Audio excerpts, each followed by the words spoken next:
जय हनुमान ज्ञान गुण सागर। जय कपीश तिहु लोक उजागर।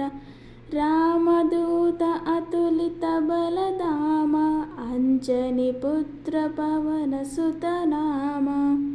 महावीर विक्रम बजरंगी। कुमति निवार सुमति के संगी।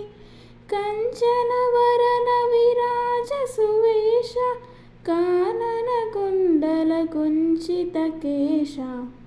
हाथ वज्र औ ध्वजा विराजै। कांते मूंज जनेऊ साजै। शंकर सुवन केसरी नंदन। तेज प्रताप महाजगवंदन। विद्यावान गुणी अति चातुर। राम काज करिबे को आतुर। प्रभु चरित्र सुनबे को रसिया। राम लखन सीता मन बसिया। सूक्ष्म रूप धरि सियहि दिखावा। विकट रूप धरि लंक जलावा। भीम रूप धरि असुर संहारे। रामचंद्र के काज संहारे। लाय संजीवन लखन जियाए। श्री रघुवीर हर्षि उर लाए। रघुपति कीन्ही बहुत बड़ाई। तुम मम प्रिय भरत सम भाई। सहस्रवदन तुमरो यश गावै। अस कहि श्रीपति कंठ लगावै। सनकादिक ब्रह्मादि मुनीश। नारद शारद सहित ईश। यम कुबेर दिगपाल जहंते। कवि कोविद कहि सके कहते। तुम उपकार सुग्रीवहि कीन्हा। राम मिलाय राजपद दीन्हा। तुम्हरो मंत्र विभीषण माना। लंकेश्वर भय सब जग जाना। युग सहस्र योजन पर भानु। लील्योताहि मधुर फल जानु। प्रभु मुद्रिका मेलि मुख माहि। जलधि लांघि गए अचरज नाहि।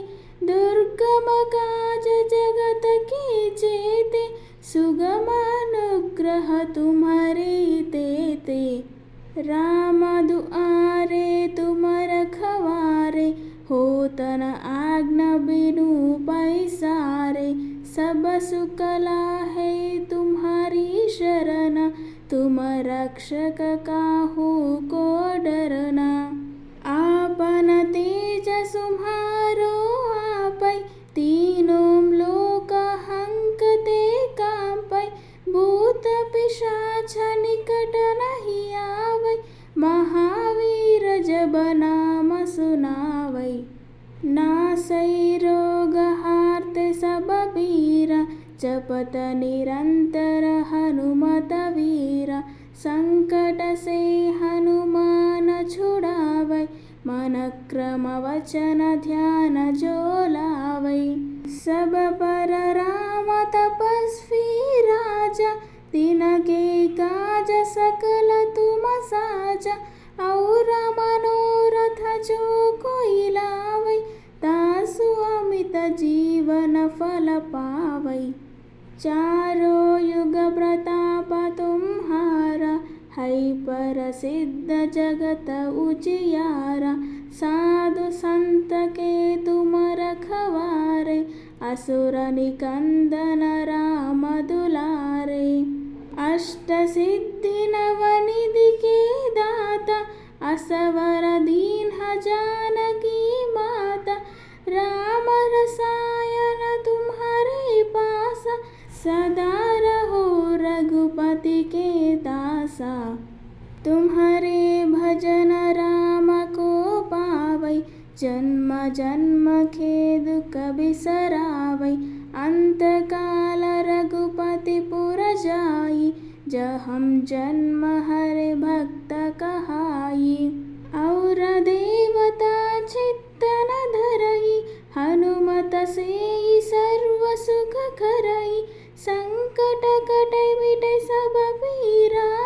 जो सुमिरै हनुमत बलवीरा। जय जय जय हनुमान गोसाई, कृपा करहु गुरुदेव की नाई। यह शतवार पाठ कर कोई, छूटहि बंदी महासुख होई। जो यह पढ़ै हनुमान चालीसा, होय सिद्धि साखी गौरीश। तुलसीदास सदा हरिचेरा, कीजै नाथ हृदय मह डेरा।